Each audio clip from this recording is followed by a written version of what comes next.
You get it? I love you. I always have.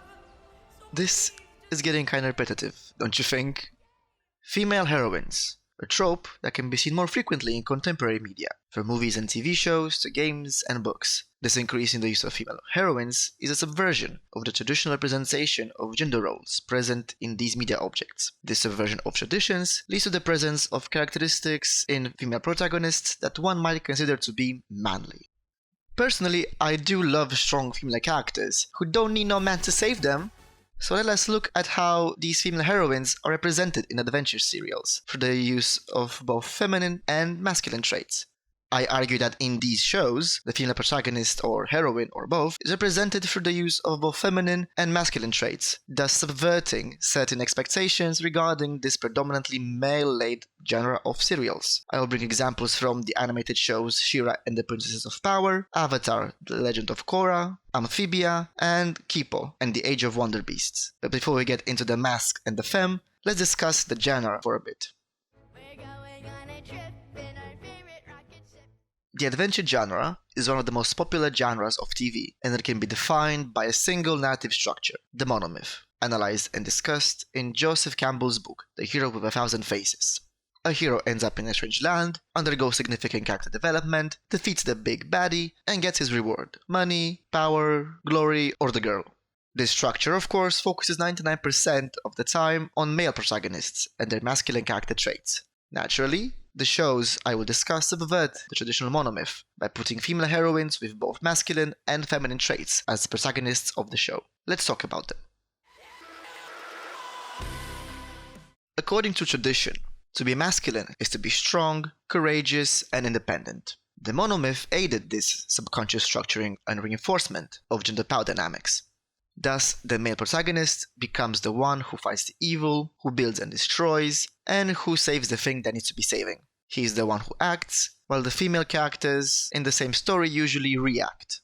Contrary to tradition, shows like She-Ra and The Legend of Korra present female protagonists that possess those masculine traits. Adora leads the rebel forces of Etheria against the evil horde, jumping headfirst into danger. Korra is the hothead avatar, fighting multiple antagonistic forces that threaten the safety of Republic City. These two heroines possess masculine traits like stubbornness, courage, and strength, and they are not the only female characters with masculine traits. Characters like Wolf from The Age of Wonder Beasts and Sasha in Amphibia fall under the stereotypically masculine lone wolf trope. Both of them are career-driven, bad at relationships, and display a general lack of desire to be docile. Nevertheless, these female characters are not short of feminine traits. Let's have a look at those as well.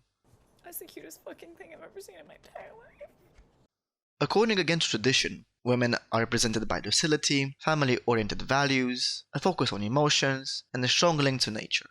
By some sort of default inspired by patriarchal principles, the female gender has been presented in the story as merely an object for the protagonist to obtain, or as a character that is actively looking to be objectified. Shows like Amphibia and She-Ra throw that objectification out the window by combining these feminine traits with the masculine heroism and stubbornness. Characters like Anne from Amphibia and Adora from She-Ra, besides all the fighting and other manly stuff, are publicly displaying their emotions and helping other characters cope with their traumas.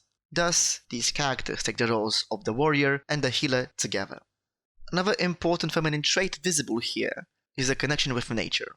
Kipo, from The Age of Wonder Beasts, transforms into a pink gigantic jaguar. Korra is the link between the human and the spiritual world. Anne holds the power of a crystal crafted by some sort of cat god thingy.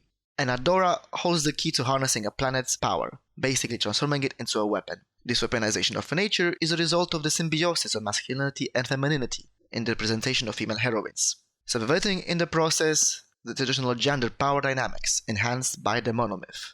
Shows like the ones I have mentioned are not the only ones that incorporate masculine and feminine traits in female heroines. Serials like The Owl House and Sailor Moon Crystal present the same female heroine who talks about her feelings, goes through serious character development, and spearheads rebellions against heteronormative domains of colonizers, imperialists, and zealots. These adventure serials take traditional representation patterns together with a simple, almost basic narrative structure and remodel these two to offer a progressive representation of women in action.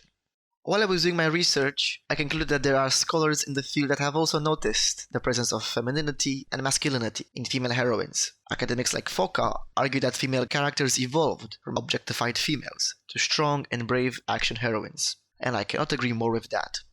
Today's female heroines are strong, brave, and ambitious, yet they still discuss their feelings and display signs of empathy. And shows like She-Ra, Amphibia, Kipo, and The Legend of Korra are a clear example of this progressiveness in the representation of female protagonists in films and TV shows. Hey, you made it to the end of the video.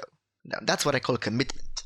Thank you for watching, and here's my bibliography. This subject clearly cannot fit in 6 minutes of talking, so I recommend that you go and check these sources so you can learn about this yourself. Okay, bye!